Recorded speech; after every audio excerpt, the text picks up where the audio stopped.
ਟੈਂਕੀ ਕਿੰਨੇ ਮਣ ਦੀ ਹੈ?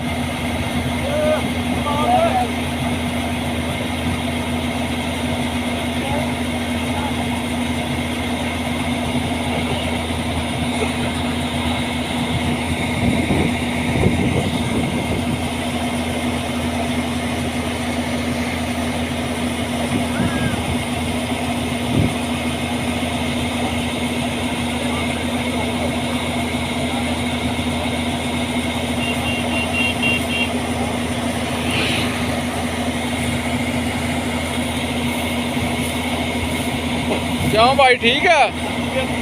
हैं?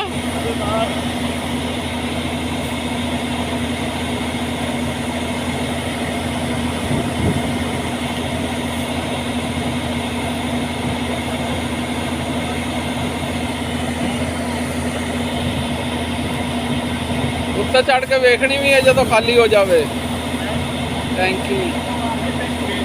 हाँ